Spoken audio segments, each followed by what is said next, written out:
Hello everyone and welcome to our next lecture on venous system of calotes. So the venous system of calotes, it consists of four important vessels. One is pulmonary vein, and second Caval veins, then renal portal system and hepatic portal system. So you can say for our convenience of understanding, we are going to study the venous system under four headings: pulmonary veins, Caval veins, renal portal system and hepatic portal system. Now pulmonary veins, the name itself indicates these are coming from lungs. So one pulmonary vein from right lung and one pulmonary vein from left lung collect the oxygenated blood. It collect oxygenated blood from each lung and they combinedly open into left auricle from dorsal side. This is not shown in this diagram, but that we have already explained in when we have discussed the structure of heart. So in the left auricle, there is an opening of pulmonary vein. So these pulmonary veins, they are coming from the lungs and they carry oxygenated blood up to the left auricle. Now second part, Caval veins. No, Caval veins. So deoxygenated blood from various part of the body is brought into the sinus venosus firstly, and then from sinus venosus it is you can say poured into right auricle. So firstly it is collected into sinus venosus, which is present on dorsal side of the right auricle. Okay, so deoxygenated blood from all the part of body, it is brought to sinus venosus, but this is carried by three major veins that we have already explained. The sinus venosus has opening of three major veins: one left precaval, one right precaval, and one postcaval. So you can say sinus venosus has three large. It receives three large veins, which include two precavals and one postcaval vein.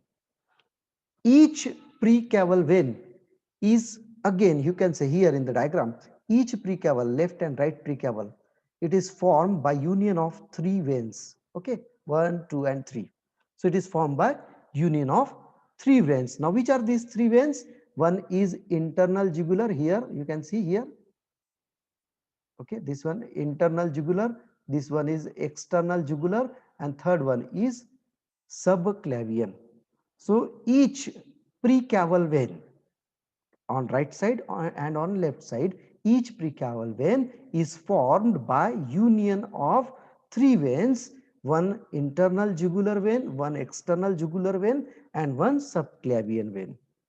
The internal jugular vein and external jugular vein, they collect the blood from heart, and the subclavian vein, it collect the blood from forelimb.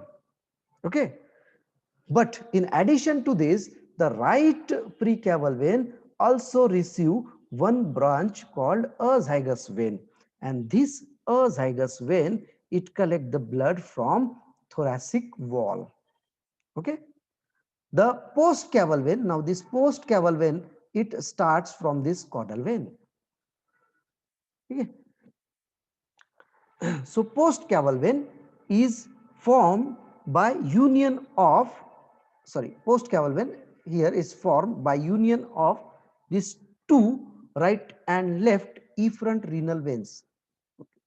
Here, so here postcaval vein is formed by union of these two right and left efferent renal veins. No, here is labeling right efferent uh, renal vein, and here is left efferent renal vein.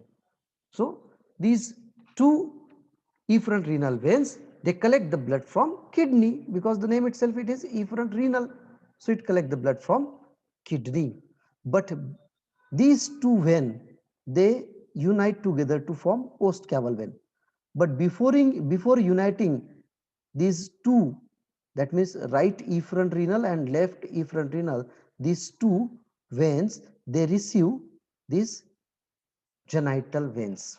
So each, before union, each efferent renal vein receives genital veins from the gonads. This postcaval vein then run upward. Okay, this postcaval vein then run upward and near the liver it receives a pair of hepatic vein. Okay, then it collects the blood from the liver, and then here collecting blood from the liver and all the lower part, this post caval vein then goes to the sinus venosus.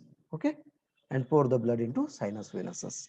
This is about the caval veins. Then third part, renal portal system. Now look at this lower region, renal portal system. This is the renal portal system. Now renal portal system starts from caudal vein. Here caudal vein, a single caudal vein which collect the blood from the tail near the kidney, it bifurcate and enters into kidney, hmm, as a renal portal vein. Okay, it enters into kidney as a afferent vein, or you can say renal portal vein. But before entering into kidney, each this branch of caudal vein, it forms a pelvic vein here. Okay, so this is a pelvic vein. Okay. This pelvic vein then receives two veins, one sciatic vein and one femoral vein. Both these veins are coming from hind limb.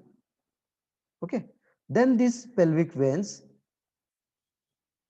in front of kidney, this pelvic vein, they fuse together to form here a common anterior abdominal vein, which may be called as epigastric vein. Okay, this epigastric vein then enter into liver and breaks into capillaries. It then breaks into capillaries. Okay, then last one, hepatic portal system. Now hepatic portal system, it receives branches from stomach, intestine and pancreas. So branches from stomach, intestine and pancreas, these branches they unite together to form a hepatic portal vein. They forms a hepatic portal vein, and then this hepatic portal vein, this enters into the liver, and in the liver it breaks into capillaries, and then this blood is collected into postcaval vein, and further it is carried to sinus venosus. So this is all regarding the venous system of calotes. Okay,